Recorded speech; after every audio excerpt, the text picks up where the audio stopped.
All day we've been sharing stories and resources about suicide prevention to raise awareness about something that impacts so many Hoosier families. Tonight, our Sunrise anchor Julia Moffett shares with us a story of a man from Plainfield who happens to be alive today because of a tweet, and also a morning radio team who knew that something was wrong. A year ago, Brett Wren was in a dark place. I just started really noticing that I had depression. Couple that with trouble in his marriage, on a whim, Brett called into the local radio station ZPL's Smiley Morning Show. So I called for marriage advice.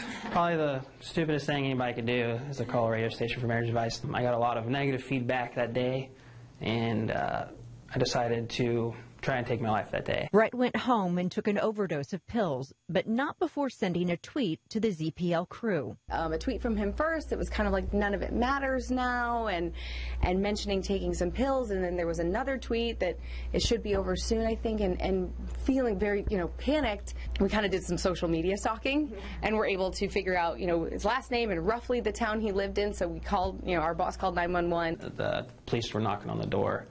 So at that point, I struggled to get up, and I went to the door. I fell over, and then the police were there, and then they called the ambulance, and the ambulance took me. Brett was lucky. They got to him in time. Middle-aged men like Brett are one of the highest risk groups who consider suicide or die by suicide. How you doing, man? Good. Good to see you. You're alive. I am alive. I just treated all you guys. A year later, Brett is happy and healthy and meeting the Smiley crew in person for the first time. I'm not embarrassed by it. Some people are. I'm not embarrassed. It happens. It's life.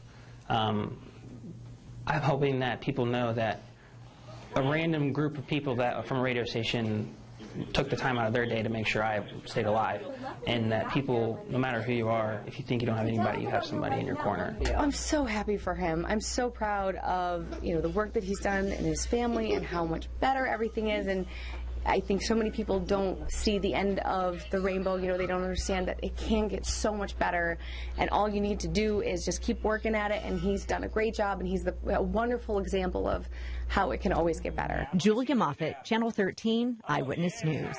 That's really good. It's interesting because they're all about laughs, Right. But there was a point there where they realized that, wait, something's serious and we need to change gears here and reach out to this person. And great that they were able to do it, too. Made a big difference. Kudos to the Smiley Show. All right, well, obviously this shows that others are willing to help and listen. All you really have to do is reach out. And if you or someone you know is having thoughts of suicide, you can call the National Suicide Prevention Hotline. The number is on your screen right now, 1-800-273-TALK.